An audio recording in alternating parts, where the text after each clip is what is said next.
Приветствую всех на моем канале, и сегодня мы начинаем вязать вторую часть вязания топа крючком радуга. В этой части мы приступим к вязанию передних планок. Я расскажу, как это правильно сделать, снимем необходимые мерки и продолжим вязание. Итак, подписывайтесь, кто еще на меня не подписан, ставьте лайки, оставляйте комментарии и давайте приступать. И вот я провязываю постепенно свою длину, и что хочу показать. Для того, чтобы узор не смотрелся так однообразно, я что сделала? Смотрите, так как у нас на схеме мы вяжем столбиками с одним накидом, я вот некоторые ряды, вот именно вот эти ракушки, именно вот эти ряды, где мы вяжем по 5 столбиков с одним накидом, вот как здесь вот этот ряд, я провязываю столбики с двумя накидами. Вот я провязала группой из 5 столбиков, а сюда мы обычно вяжем по схеме, как вы видите, столбик без накида, а я вяжу столбик с одним накидом. Сейчас я вам покажу, как я это провязываю.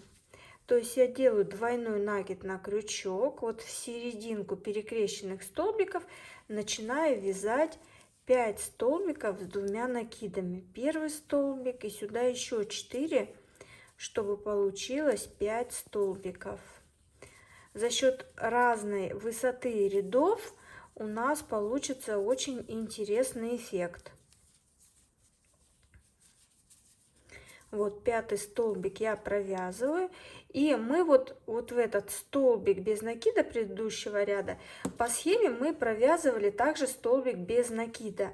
Но так как здесь мы вяжем столбики с двумя накидами, то вот в этот столбик без накида предыдущего ряда мы вяжем столбик с одним накидом.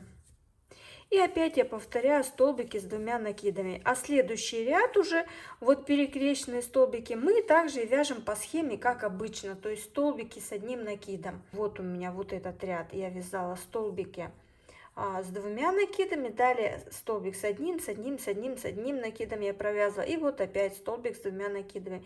Можно несколько раз пустить столбики с двумя накидами, можно с двумя, с тремя вязать, то есть это на ваше усмотрение. Здесь узор, он позволяет экспериментировать и что-то немножечко изменять.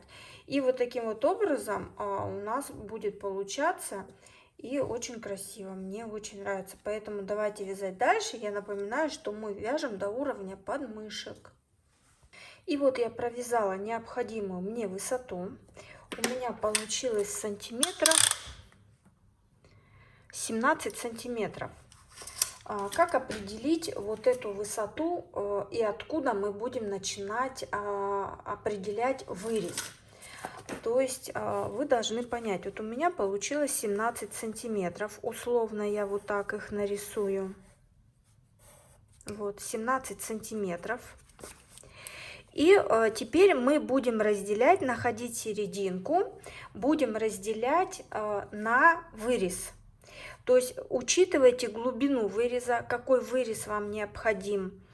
И определяйте для себя, что у вас, допустим, вырез, у кого какой глубины, будет проходить вот таким образом.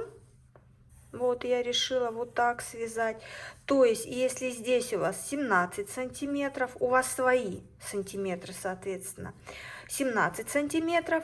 И определите, откуда у вас будет начинаться вырез, и измерьте до линии плеч, сколько сантиметров еще у вас здесь будет. И тогда вы сможете определить, какая высота у вас получится в общем. Общие сантиметры, которые вот эта часть, вот это провязана, плюс от начала выреза до линии плеч. Плюс у нас еще будет обвязка по низу нашей туники. Итак, для того, чтобы определиться с вырезом, нам нужно, чтобы наш вот этот вот вырез, вот эта ширина выреза, нам нужно измерить обхват шеи. Это нужно для того, чтобы у нас вот эти вот боковые плечевые лямочки, назовем их, вот эта часть, чтобы она не сваливалась с плеч и сидела на нас комфортно. Как измерить обхват шеи? Вот посмотрите, вот я специально в книге вам, вот так я поближе придвину. Вот у нас обхват шеи. И обхват шеи, он у нас измеряется так. Измерительная лента обводится вокруг шеи, спереди по еремной впадине и сзади над седьмым шейным позвонком. Еще раз, измерительная лента обводится вокруг шеи, спереди по еремной впадине, сзади над седьмым шейным позвонком. Вот так вот мы должны измерить обхват шеи. После того, как мы измерили обхват шеи, у нас, как мы видим, полотно у нас разделено на две половинки. То есть вот у нас одна задняя половинка и передняя. Значит, мы должны свой обхват шеи, вот у меня обхват шеи 36 сантиметров. Значит, 1/2 обхвата шеи будет равна у меня 18 сантиметров. Значит, так как у нас две половинки, значит и обхват шеи у нас должен делиться напополам. Мы его разделим. Значит, я измеряю свою половинку. Вот у меня получается здесь 46,5 сантиметров. И я считаю, у меня 46,5 сантиметров. Я отнимаю минус 18. И считаю, ну вот округлю здесь 47 возьму. 47 минус 18. У меня получается 29 сантиметров. 29 сантиметров это я должна разделить еще на 2. Почему на 2?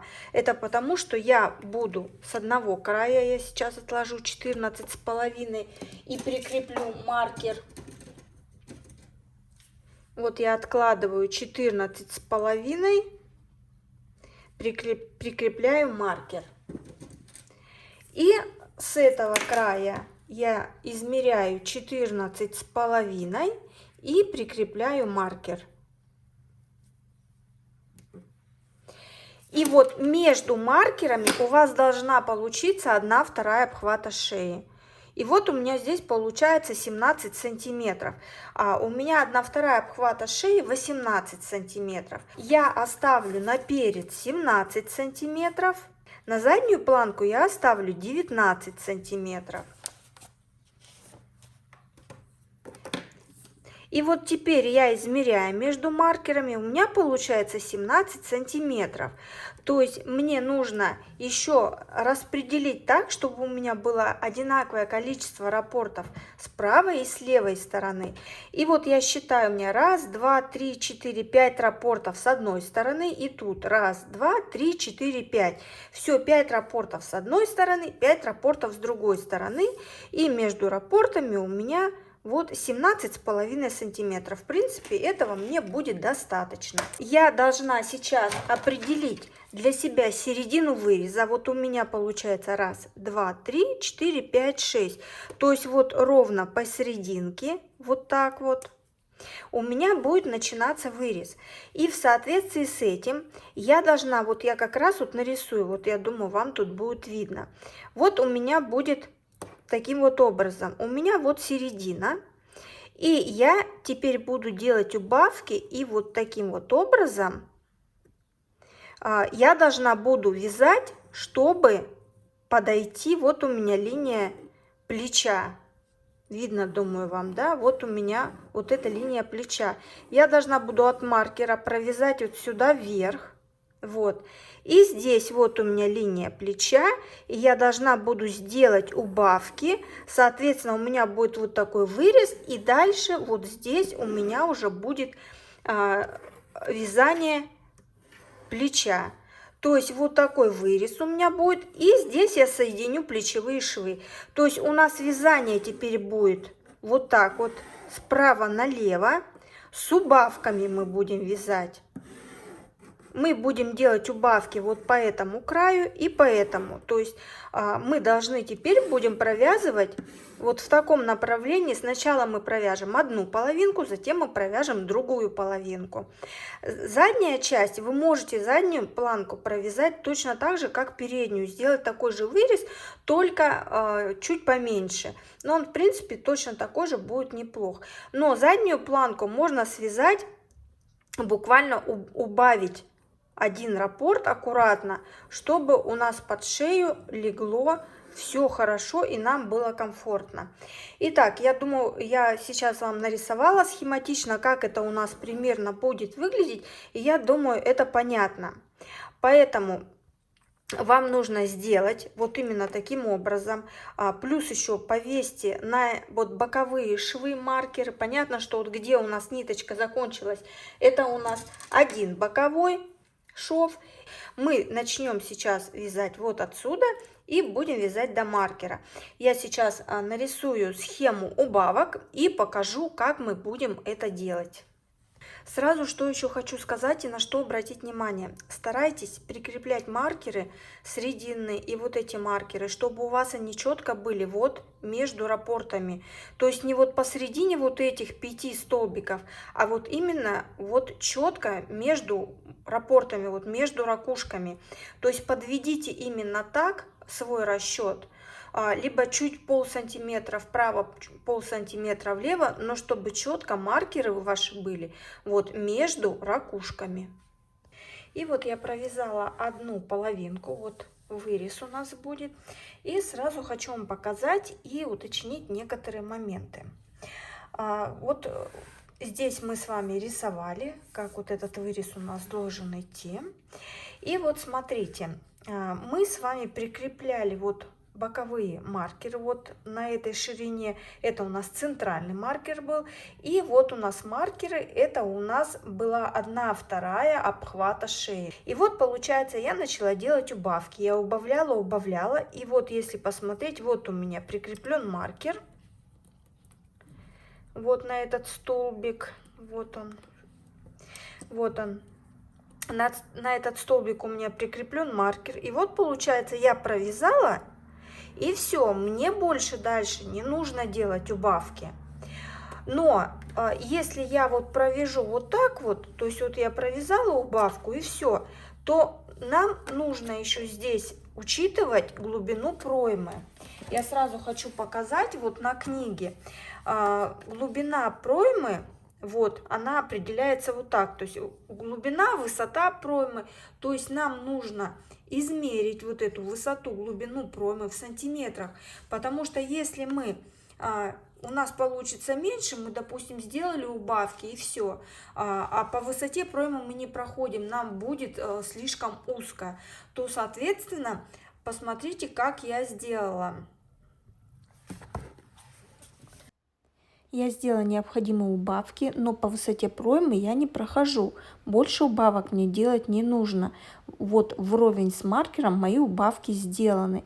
Если я сделаю больше убавки, у меня будет очень широкий вырез. Что я сделала? Я взяла и просчитала. Вот я прикрепила маркер. Вот отсюда я начала вязать. И у меня получилось 1, 2, 3, 4, 5. Ровно 5 раппортов. Мы помним, что у нас раппорт равен 6 петлям. А 5 раппортов это 30 петель. Поэтому я взяла, вот где у меня закончились убавки, и я провязала 4 ряда столбиков без накида. Я провязала 30 столбиков. 30 столбиков с одним накидом, простите. Я провязала 4 ряда, и как раз у меня получилась необходимая высота проймы, по которой я прохожу. Еще один очень важный момент, на который я хочу обратить ваше внимание. Передние планки, переднюю и заднюю мы будем вязать все полностью столбиками с 2 накидами. Вот эти ракушки, которые мы вязали вот в нижней части с одним накидом, вот именно ракушки, вот, которые я сейчас вам показываю, мы теперь будем вязать все вот эти передние планки столбиками с 2 накидами. именно потому, что убавки будут делаться в каждом ряде, а рядов у нас именно до плечевых швов не так много, мы должны будем их вязать именно столбиками с 2 накидами. Поэтому давайте мы сейчас все с вами провяжем планочки столбиками с 2 накидами. И дальше я буду рассказывать, как мы будем вязать столбики с 1 накидом по плечевым швам.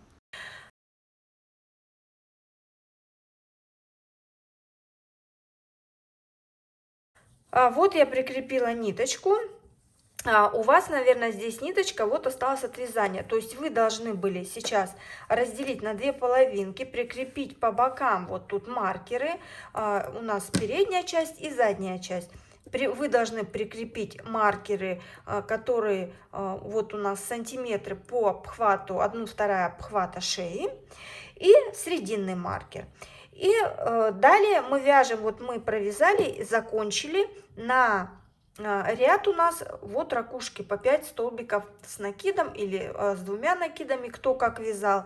И следующий ряд, но в любом случае вам нужно остановиться именно на ряде столбиков с накидом. Вот именно вот на этом ряду.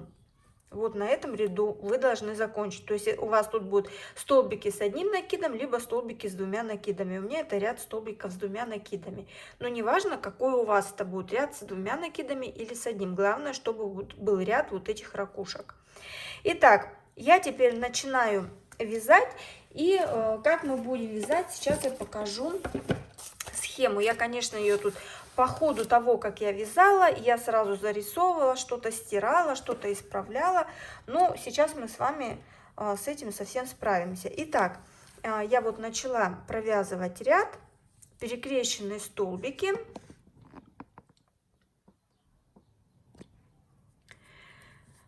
Сейчас я его довяжу.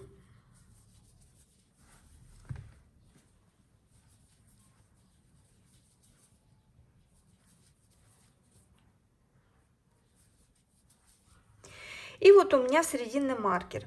И вот мы смотрим по схеме. Мы провязали перекрещенные столбики. Я провязала, вот у меня перекрещенные столбики, воздушная петля. В серединку я провязала столбик без накида. Далее вяжу воздушную петлю. И вот зеленым у меня выделено, вот тут у нас маркер, тут у нас середина. И вот это наша серединка, я вот так вот отметила, чтобы было понятно. И вот в этот срединный столбик мы будем вязать столбик с 1 накидом. Обратите внимание, что в этот же срединный столбик вот я провязала уже эту половину. То есть, когда мы будем вязать вторую половину, вы в этот же столбик провяжете также столбик и будете вязать вторую половинку. Вяжутся они абсолютно одинаково. Так, теперь я могу этот маркер убрать, чтобы он мне не мешал.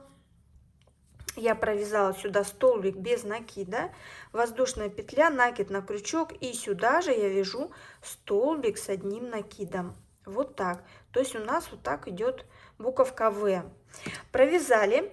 Далее смотрим, мы провязываем отсюда же 3 воздушных петли, и в эту же петельку провязываем 2 столбика с накидом.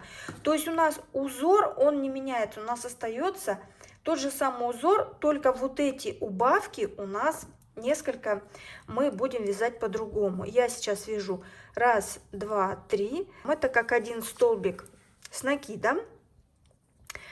А так как я вязала все столбиками с 2 накидами, но в любом случае вот эти петли подъема, 3 воздушные петли, я так и вяжу 3 воздушные петли. А далее я делаю двойной накид на крючок и сюда уже вяжу столбик с 2 накидами. Первый двойной накид на крючок и сюда же столбик с 2 накидами второй. То есть у нас сюда идет 3 столбика, вот как здесь. Провязали. И дальше мы смотрим, что мы провязываем, ну, как по схеме у нас получается, мы вяжем столбик без накида в столбик без накида предыдущего ряда и вяжем по 5 столбиков, как мы до этого вязали. То есть я вот сюда теперь вяжу столбик без накида, и теперь вот в скрещенные столбики я делаю двойной накид на крючок и провязываю столбики с двойным накидом. То есть тут у нас ничего не меняется. Мы все это провязываем до конца ряда.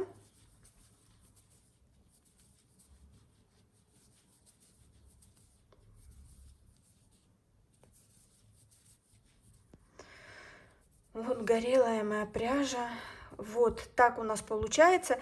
Мы это провязываем вот до того момента, где у нас начало ряда. Провязываем до конца ряда и смотрим. В конце ряда мы провязываем 3 столбика с 2 накидами. То есть мы вот где вязали петли подъема, то есть мы когда начинали новый ряд, мы провязали, чтобы начать новый ряд, мы провязали петли подъема и начали вязать. И мы провязываем до конца ряда, и в конце ряда вот в эти петли подъема мы провязываем 3 столбика с одним либо с 2 накидами, в зависимости от того, как вы вяжете. Далее мы переходим на новый ряд и вяжем 3 воздушные петли на подъем. То есть когда вот мы ряд сейчас довяжем до конца, провяжем 3 столбика с накидом и начинаем новый ряд. Провязываем 3 воздушные петли и в эту же петельку, откуда вязали 3 воздушные петли, вяжем столбик с одним накидом. И провязываем ряд опять перекрещенных столбиков. Провязываем их вот до начала. Я к вам вернусь и буду показывать, как мы здесь будем ряд этот завершать и начинать следующий. То есть я к вам буду возвращаться вот именно в тот момент, когда вот мы будем формировать вырез. Итак, давайте это провяжем, и я к вам возвращаюсь.